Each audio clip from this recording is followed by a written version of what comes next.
Sufism, or Sufi Islam if you prefer that language. We're going to dive right into the world of Sufism and uncover some of the facts and information about it in hopes to better understand who the Sufis really are. First thing I want to look at is, what is Sufism anyways? Well, the word Sufism was initially introduced in the European language in the 18th century. Sufism was mainly viewed as an intellectual doctrine and literary tradition at variance with what they say was sterile monotheism of Islam. In recent times, many scholars have used other definitions of Sufism, such as intensification of Islamic faith and practice. Some also defined it as a process of realizing ethical and spiritual ideals. Many people have even also defined Sufism as a spiritual quality instead, in a more practical context. Sufism is an Arabic word which is called tasawwuf. Sufism is defined according to the Arabic as an Islamic mysticism, the inward dimension of Islam. Sufism is also a way of life in which deeper identity is discovered and lived out through the human experience. The deeper identity beyond the already known personality is in harmony with all that exists. This deeper identity, or essential self, has abilities of awareness, action, creativity, as well as being able to love far beyond the abilities of our superficial personality. So with that backdrop there, Sufism is less a doctrine or a belief system than an experience and a way of life. When we look back throughout history, we see that Sufis have often belonged to different Turiq or orders. These orders meet for spiritual lessons in meeting places known as zawiyas. And what they do is to strive for perfection and to worship Allah as if you see him face to face. With the research that we have and the history that we have recorded, Sufism has been traced to the teachings of the Prophet Muhammad through his cousin and son-in-law Ali. In modern history, there has been a lot of decline in the Sufi order and criticism of some aspects of Sufism by modernists and thinkers,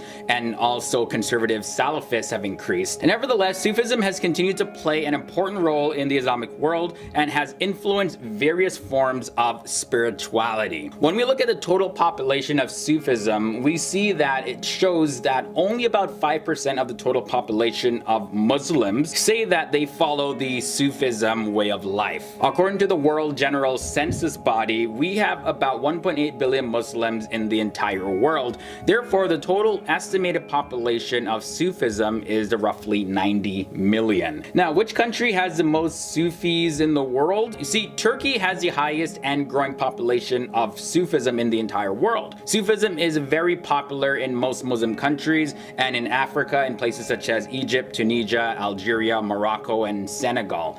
In these countries, Sufism is seen as a mystical expression of Islam. Now, Sufism is traditional in Morocco, but it has experienced a growing revival with a renewal under contemporary spiritual teachers. Now, I did mention that Sufism stems from the Prophet Muhammad, according to research and some other people's points of view. However, according to others, history shows that the earliest Sufi was Muhammad himself and his companions. Sufi orders are based on the pledging of allegiance, which was given to the Prophet Muhammad by his companions. By pledging allegiance to Muhammad, it means that the Shahaba, or his companions, has committed themselves to the service of God. The Sufis believe that anyone who pledges allegiance to Muhammad has created a spiritual connection between the seeker and Muhammad. Yeah, that's a very interesting point. And you see, the Sufis aim to learn about understanding and connecting with God through the Prophet Muhammad. So they're very much really centered around the Prophet. However, Sufis just aren't so much into the specific rules and regulations taken from the Quran or the Hadith. In the early stages of the development of Sufism, the practitioners of Sufism held on to the belief that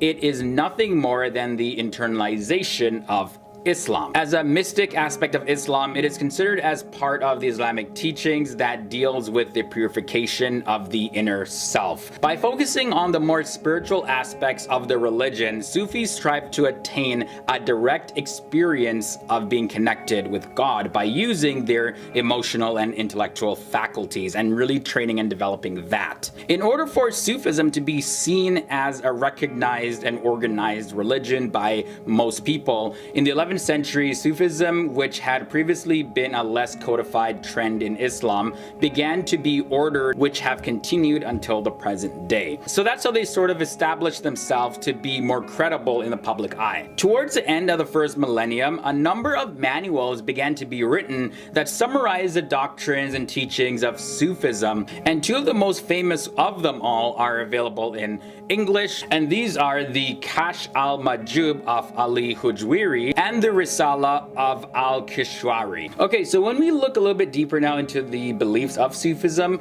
practitioners of Sufism believe in the truth of divine love and knowledge through direct personal experience with God. They attempt to reach a state of temporary ecstatic intoxication of divine love, as well as a lengthened condition of complete human indwelling with God. Also, I touched on this before, but instead of really looking at the rules and regulations inside of the Quran, Sufis decide on picking poetries and mystics to really devote a lot of their time to. They believe that wherever you turn, there is the face of God. Sufis also believe that the ascension of Muhammad into heaven is to be a model for all of us on how our souls can travel to God. Sufis believe that the supreme mystical experience is thus achieved in union with God, even if only momentarily. For the Sufi brotherhood, ever since the 22nd century, most of the Sufis have organized themselves into different orders or brotherhoods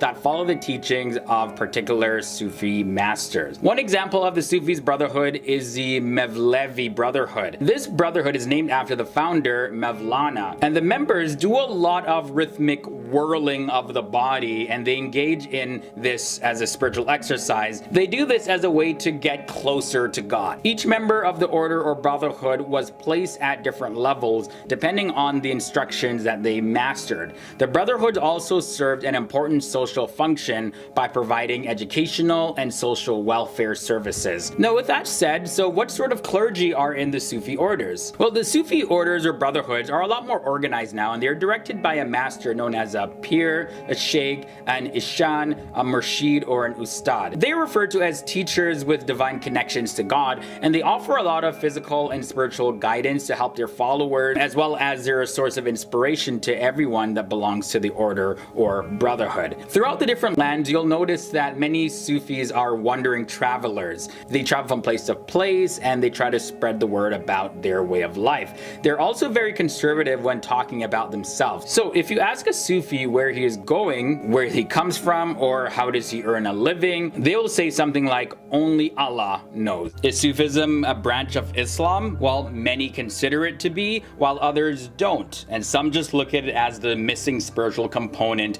to the traditional way of Islam, which is called Sunni Islam. We're really going to be exploring the differences between Sufism and Sunni Islam. Are they just two opposite sides of the same exact coin, or are they just completely different and impossible to be reconciled? Starting off with the term Sufi. So the original Sufis, right, they wore simple wool cloaks, and in Arabic the word Sufi means man of wool, so that coincides with Sufis wearing the wool cloaks. It just kind of summarized the look that they had. When it comes to the term Sunni, so the name Sunni comes from the word Sunnah, and this refers to the behavior and the practices of the Islamic prophet Muhammad. When we go back and look at the history and the origins of Sufism and Sunni Islam, there are a lot of speculation and debates about how they actually originated. But the general view for Sufism, also known as Tasawwuf in the Arabic-speaking world,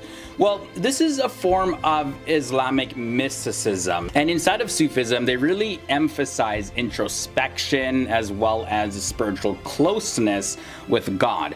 Now, while it's sometimes misunderstood to be a sect of Islam, the common belief is that it's actually a much wider style of worship that transcends being just a regular sect or branch of Islam. Imam Faisal, who is an Islamic cleric, says that Sufism is nothing more than the spiritual dimension of Islam. And now some scholars say that the earliest figures of Sufism are Muhammad himself, the Prophet Muhammad, and his companions. So it started off with Muhammad goes way back to that. Now, Sufi orders are based on the bay'ah, or the Pledge of Allegiance. This refers to the Pledge of Allegiance that was given to the Prophet Muhammad by his companions. And that tradition continued throughout history, where Sufis believe that if they do this Pledge of Allegiance, they're totally in line with the practices that the Prophet Muhammad himself was okay with. When it comes to Sunni Muslims, they regard their denomination or branch really as the mainstream and the traditionalist branch of Islam, so like the true form. Now, there's a lot of debate about whether or not this is in fact true, and some say no, all Islam is the exact same. It's just people develop different practices over time. But in any case, according to Sunni traditions, the Prophet Muhammad did not actually clearly designate a successor after his passing. So the Muslim community, well, they acted according to the Sunnah that elected his father-in-law, who was Abu Bakr, as the first caliph. And out of the 1.9 billion Muslims that live worldwide, about 1.5 billion Muslims follow this school of thought, which is Sunni Islam. So they by far make up the majority of the Muslim world. So for Sufism, the exact number of Sufis is not actually known. However, it is estimated that there are no more than 5% of the total Muslim population. And you can find Sufis predominantly in India, Pakistan, and Turkey, as well as Albania. But regardless, Islam is still a massive religion, because Muslims by population, when you look at all the different regions that Muslims make up, about 24.8% are in Asia, Oceania, 91.2% are located in the Middle East and North Africa, 29.6% are in Sub-Saharan Africa, and around 6% are located in Europe, and 0.6% in the Americas. So when we look at the path to God in the schools of thought of Sufism and Sunni Islam, that's probably the fundamental difference between Sufism and Sunni Islam. That's the big question. What's the path that one has to go on to be fully united and one with God? Inside of Sunni Islam, Sunnis really put emphasis on following the teachings of the Prophet Muhammad through the Quran, as well as they have Sharia law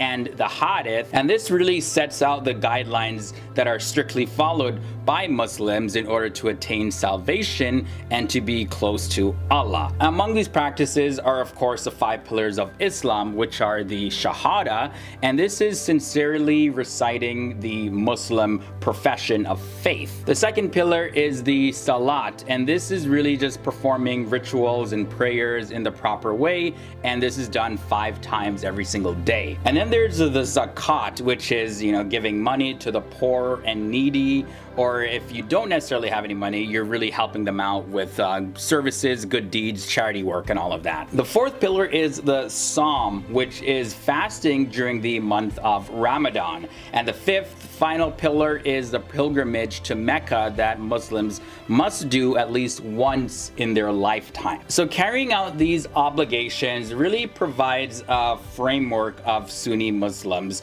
to live by, and this really unifies their everyday activities and their beliefs into one religious devotional package, if you will. For Sufis, on the other hand, they give less emphasis, if anything at all, to the Hadith and Sharia, and they focus on the mystical and ritualistic practices of praising Allah. Followers of Sufism believe that just following Sharia very strictly isn't guaranteeing you any sort of union with God at all. They believe that more progressive forms of rituals and practices and meditations and things like that would actually bring a Muslim closer to Allah than just following some rules laid out in a book. They also do not believe that Sharia law should be the only legal system for Muslims. The ultimate goal of Sufis is fana fila, which is to actually lose oneself into the essence of Allah before actually physically passing away from earth. Now, there are 4 stages of Sufism that lead to fana fila. The first being the Sharia, so that's the external path. So yeah, of course it's important for them to follow Sharia law, but then there's also the second stage, which is known as Tariqa, the internal path. Then the third is the Hakika, which is the mystical truth, and the fourth stage is the Marfat Gnosis, and that's the ultimate truth and reality. So you package Sharia with all the other 3 stages, and that's how you attain unity with Allah. Now, the main methods of attaining spiritual progress in Sufism are as follows. One must follow the guidance and instructions of an authorized sheikh or a guide. You must also perform the dhikr, which is remembering the Lord through reciting his holy names as well as his attributes that glorify him and praise him as being the creator of all life. Then there's also gatherings where you can get advice from a sheikh or his representatives, and that's where you sit together with others, you pray together. Now, when it comes to the Sunnis, the Muslim doctrine is often summarized in 6 articles of faith. Now, these are the fundamental beliefs which every Muslim must ascribe to. The belief in one God. Then there is a belief in the existence of spiritual beings known as angels. Third is a belief in the revelations of God. Also the belief in the Prophet Muhammad as well as all of the prophets that were sent before him. Then the belief in the judgment and the resurrection. And the 6th and final is the divine decree, which is a belief in destiny, or some call it predestination of God. Sufism is an Arabic word which is called tasawwuf, and Sufism is defined according to the Arabic as an Islamic mysticism, or the inward dimension of Islam. Now, it consists of a variety of mystical paths that are designed to explore the nature of humanity and of God, and to bring about the presence of divine love and wisdom in the world. Research and history have traced Sufi origins as well as the start of its precepts from Muhammad through his cousin and son-in-law Ali. In the modern era, there has been a relative decline of the Sufi order and criticism of some aspects of Sufism by modernists as well as conservative Muslims who follow the Salafi school of thought. Sufism has continued to play an important role, however, in the Islamic world and has also influenced various forms of spirituality.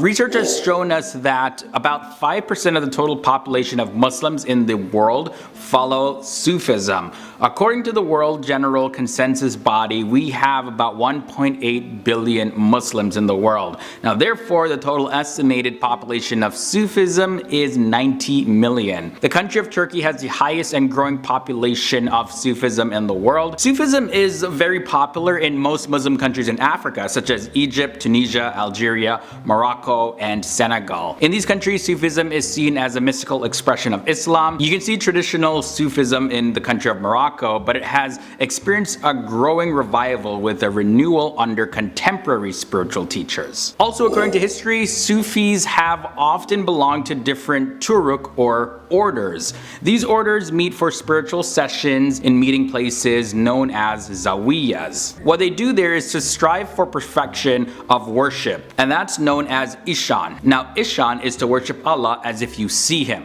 They believe that even if you can't see Allah, He definitely can see you. Now, the word Sufism was initially introduced into the European language in the 18th century, and it was viewed mainly as an intellectual doctrine and literary tradition that was inconsistent with what they saw as pure monotheism of Islam. However, in recent times, many scholars have used other definitions of Sufism, such as intensification of the Islamic faith and practice, and some also defined it as a process of realizing ethical and spiritual ideals. Many other people also define Sufism as a spiritual quality instead, in a more practical context. The earliest figures of Sufism are the Prophet Muhammad himself as well as his companions. Now, I touched on this a little bit earlier, but I'm going to get a little bit more into it now. The Sufi orders are based on pledging of the allegiance which was given to Muhammad by his companions companions. Now, by pledging allegiance to the Prophet Muhammad, it means that the companions have committed themselves to the service of God.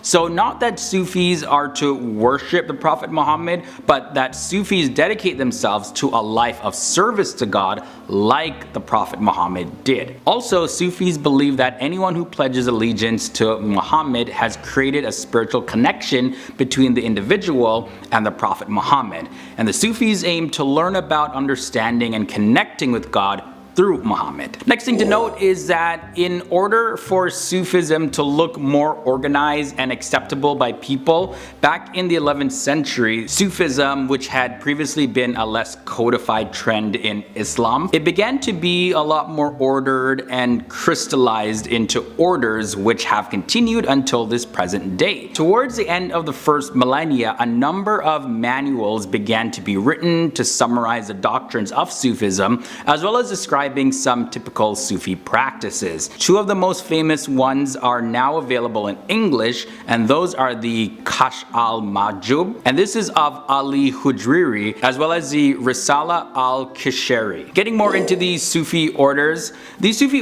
or brotherhoods as they're sometimes called, are now more organized and directed by a master known as Pir, Sheikh, Ishan, Murshid, or Ustad, and they are referred to as teachers with divine connections to God. They offer physical guidance as well as spiritual help to their followers and are also the source of inspiration for anyone who belongs to the order or brotherhood. Another thing that I found interesting is that most Sufis are wandering travelers who carry a wooden cane and have their hair tinted with henna, and they travel from place to place trying to spread the word of their religion. They are very conservative when they talk about themselves. So like example, if you ask a Sufi where he's going, or if you ask where does he come from, or how do you earn your money, like what do you do for a living, he'll most likely say, only Allah knows. Some Sufis are hermits who live in caves like Buddhist or Hindu holy men. Talk about devotion and dedication. Just imagine, you're just living life and you're like, well, I'm not making any money, but God will provide. Now the last thing I want to share is that instead of picking from the numerous rules and regulations that are in the Quran,